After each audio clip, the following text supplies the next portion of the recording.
Hi friends, in this video, we will learn how to concatenate items of a tuple.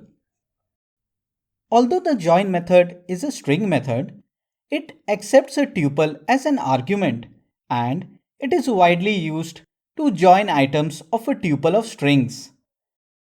The string which invokes the join method is actually the separator between any pair of string items. Let us take an example. Let us create a tuple T containing items string A, string B, and string C. Now, to join together A, B, and C separated by commas, we can execute string comma dot join T.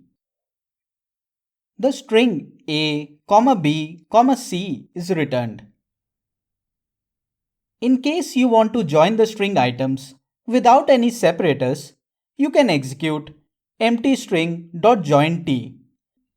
The string A, B, C is returned which has no separators.